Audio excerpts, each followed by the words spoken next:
kita akan ngobrolin bagaimana pemikiran tentang akal dan iman berkembang di dunia Islam dan Barat, siapa saja tokohnya, dan tentu saja gimana pengaruhnya sampai ke zaman sekarang. Tapi saya nggak sendiri di sini. Nah, tentunya sudah hadir 3 narasumber yang keren-keren banget yang akan nemenin diskusi kita kali ini. Yang pertama ada Saudara Gustian. Halo Gustian. Oke, yang kedua ada Saudara Syahrul Razi. Halo Syahrul Razi. Oke, dan yang ketiga ada Muhammad Iqbal Badawi. Halo Iqbal. Oke, gimana nih kabarnya hari ini? Baik. Alhamdulillah ya. Oke, benar sangat baik. Oke, sebelum masuk ke pembahasan, aku mau lempar pertanyaan dulu nih ke kalian. Menurut kalian, kenapa ya kita perlu membahas tentang filsafat yang mungkin umurnya itu udah ratusan atau ribuan tahun, yang mungkin terdengarnya sangat kuno, tetapi mungkin ada sebagian orang yang menganggap itu tidak kuno gitu. Gimana sih tanggapan kalian? Oke deh, yang pertama dari Saudara Gustian dulu. Oke, baik. Menurut saya dengan adanya filsafat ya pada zaman sekarang, jadi kita pentingnya filsafat itu untuk kita berpikir secara kritis dan bisa juga dengan membantu banyak masalah ya. Mungkin itu saja. Oke, terima kasih Saudara Gustian tanggapannya. Oke, selanjutnya saya minta pendapat juga nih dari Saudara Raji. Gimana tuh? Baik, mungkin ya mengapa kita harus mempelajari tentang filsafat itu? Karena filsafat itu memang betul-betul penting sih. Kita membutuhkan filsafat karena kita bisa menggunakan filsafat tersebut untuk memecahkan suatu masalah. Karena agar kita bisa seperti apa yang diucapkan oleh Saudara Gustian, agar kita bisa berpikir kritis, lebih mengetahui apa yang belum kita ketahui. Oke, terima kasih ya pendapatnya Saudara Syahrul Razi. Sangat-sangat bagus ya pendapatnya kali ini. Oke, yang terakhir pendapat yang terakhir akan disampaikan oleh Iqbal. Ya, mungkin kalau dari pendapat saya sendiri, kenapa sih kita harus belajar filsafat di zaman sekarang ini? Ya karena kita lihat dari negara kita sendiri, negara tercinta, negara Republik Indonesia yang masih terjebak dalam istilah logika mistika. Dari itu makanya Tanmalaka juga pernah bilang kita harus lepas dari sebuah kata yaitu logika mistika. Kita harus mempelajari filsafat itu. Ketika kita mempelajari, kita akan bisa menemukan suatu kebenaran, suatu cinta. Mungkin dari saya seperti itu.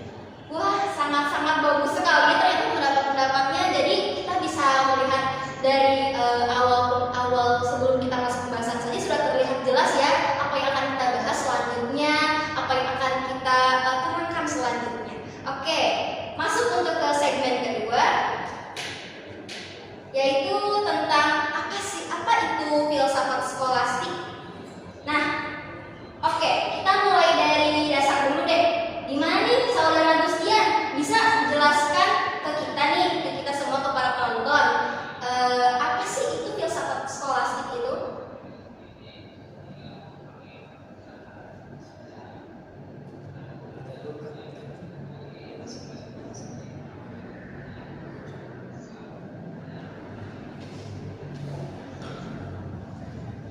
Ya baik, tentu jadi filsafat skolastik adalah pendekatan berpikir yang berkembang pada abad pertengahan ya.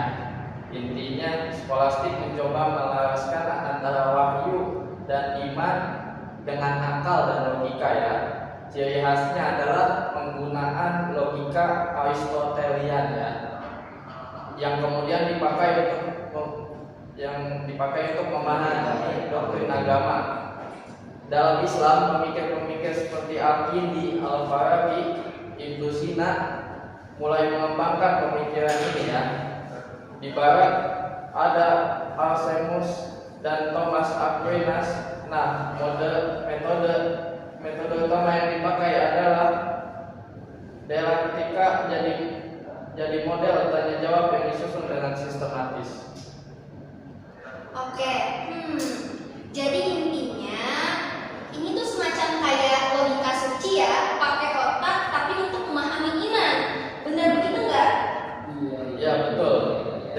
bukan hal kecil ya, karena pendekatan ini dipakai dalam pendidikan agama, debat teologi, bahkan jadi dasar sistem universitas di Eropa ya. Oke, ternyata sangat menarik ya. Tapi gimana ya kalau agama dipahami tanpa logika, apa jadinya? Oke, baik, itu bisa jadi dogmatis ya dan menutup ruang diskusi. Skolastik justru ngajarin kita bahwa iman juga bisa diuji dengan akal pikiran ya. Wah, ternyata sebegitu pentingnya kita untuk memahami tentang filsafat itu dari dasarnya dulu, dari pengertian skolastik itu apa, pemahaman tentang skolastik itu apa. Nah, kita sudah mendapatkan ya pengertiannya dari berbagai tentang skolastik itu. Oke, masuk ke segmen ketiga tentang skolastik dalam Islam, dinamika akal dan wahyu yang sekarang yang akan disampaikan oleh saudara Syahrul Rozi. Kepadanya dipersilakan. Baik, mungkin langsung saja ya. Kita masuk dari sejarahnya dulu aja ya. Filsafat Islam berkembang pesat waktu karya-karya Yunani diterjemahkan ke Arab. Al-Kindi itu pelopornya. Dia nyoba gabungkan Aristoteles dan Neoplatonisme ke dalam Islam. Lalu Ibnu Sina melanjutkan dengan lebih sistematis lewat kitab Al-Sifat. Dia bahas soal jiwa, Tuhan, dan hubungan manusia dengan Tuhan secara rasional. Tapi nggak semua orang sepakat. Al-Ghazali muncul dengan kritik keras lewat Tahafut Al-Falasifah, menuduh filsuf seperti Ibnu Sina menyimpang dari Islam. Wah, panas juga ya pembahasannya. Jadi semakin kesini jadi kayak makin greget gitu. Oke, gimana tuh? Banget sih sebenarnya. Tapi yang lebih serunya Ibnu Rushd muncul untuk membela filsafat lewat Tahafut At-Tahafut. Dia bilang akal dan wahyu itu bisa saling melengkapi. Bahkan banyak pemikiran Ibnu Rushd ini diterjemahkan ke Latin dan dibaca di Eropa. Oke, jadi sebenarnya tradisi Barat itu juga banyak terinspirasi dari Islam tadi ya? Ya, betul. Ibnu Rushd bahkan jadi inspirasi langsung buat Thomas Aquinas. Jadi bisa dikatakan ternyata Islam juga memiliki pengaruh yang besar juga untuk dalam tradisi-tradisi tertentu juga ya. Oke, jadi saling bisa dibilang saling terikat antara Islam dan Barat itu. Masuk ke segmen yang keempat, yaitu tentang skolastik di Barat dan warisan Islam. Nah, Iqbal, sekarang giliran kamu nih. Gimana ceritanya skolastik berkembang di Barat? Gimana tuh?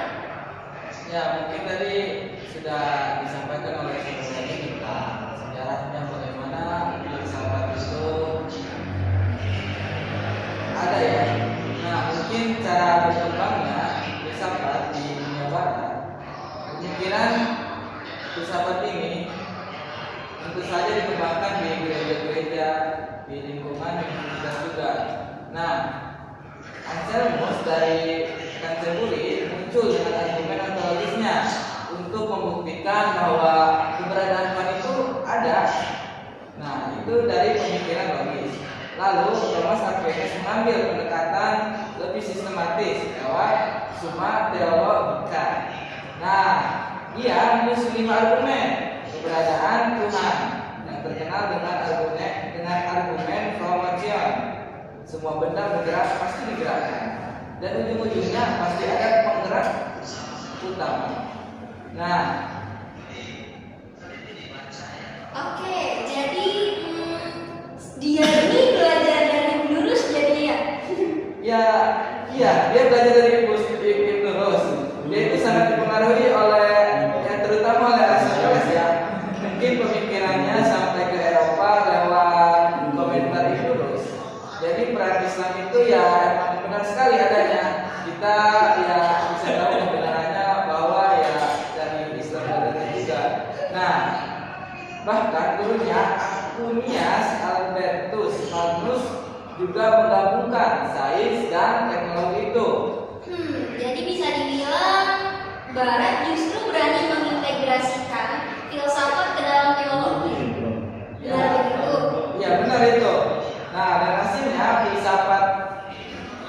menjadi fondasi atau menjadi bangunan untuk pendidikan modern di sana hingga saat ini. Wah, ternyata bisa kita lihat ya, keterikatan antara Barat dan Islam itu memiliki apa sih namanya, keterikatan tersendiri itu bisa menjadi sumbangsih lah antara Islam dan Barat itu Islam kembali. Oke, kita masuk ke segmen kelima ya, yaitu masuk ke segmen terakhir nih. Oke, jadi biasa aja. Relevansi hari ini dan refleksi. Sekarang kita masuk ke bagian akhir.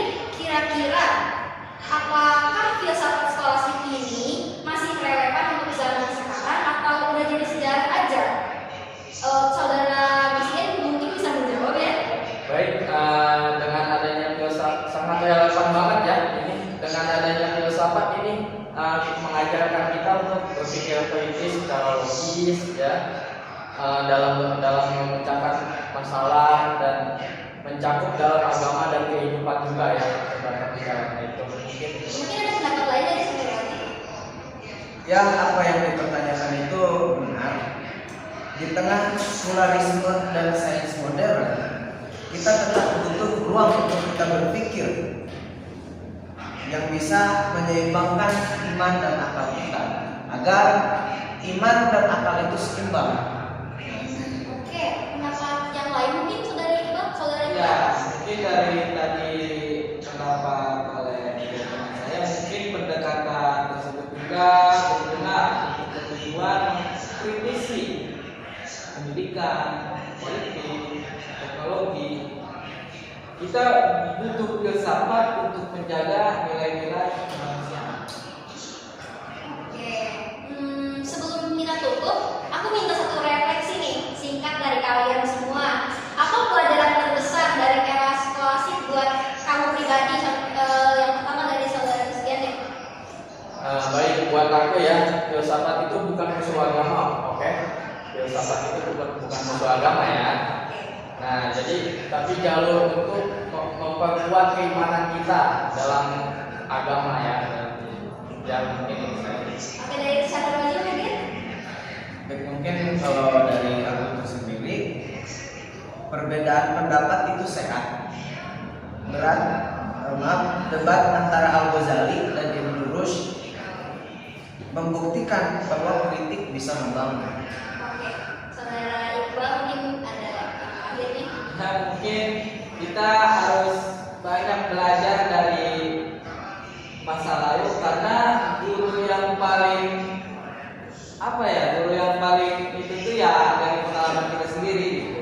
Guru yang paling berharga Ya, mungkin ya. ya, betul. Terus Barat maju juga karena ia terbuka matanya terhadap warisan Islam gitu, intelektual, karena dia berani untuk mengambil keputusan ya bahwa ya kita itu tertinggal gitu. Ya mau kita harus belajar dari peradaban Islam itu sendiri. Wah, luar biasa sekali ya diskusi kita hari ini. Sangat mungkin dari dasar itu sudah terlihat rada-rada berat juga ya bahasannya, karena udah membahas tentang antara perbandingan antara Islam dan Barat dan skolastik itu sendiri gitu. Oke, jadi kita di sini bisa belajar bahwa filsafat skolastik bukan hanya cerita masa lalu, tapi juga bekal untuk masa depan. Akal dan iman bukan untuk dipertentangkan, tapi dijalankan bersama. Oke, terima kasih banyak atas waktunya saudara Christian, saudara Syarwadi, dan saudara Iqbal. Terima kasih juga atas insight-nya dan segala pembahasan-pembahasan yang sangat-sangat keren dan mungkin bermanfaat untuk kita semua. Oke. Terima kasih juga untuk kamu yang dengerin, untuk kalian mungkin yang sekarang lagi mendengarkan. Terima kasih sudah mendengarkan dari awal sampai akhir. Mohon maaf jika ada kekurangan dari salah kata ataupun perbuatan. Kami meminta mohon maaf ya, karena kesalahan hanya datang dari kami dan kebenaran hanya datang dari Allah Subhanahu wa taala. Oke, jangan lupa follow podcast ini dan nantikan episode berikutnya. Wassalamualaikum warahmatullahi wabarakatuh. Waalaikumsalam warahmatullahi wabarakatuh. Gak bisa,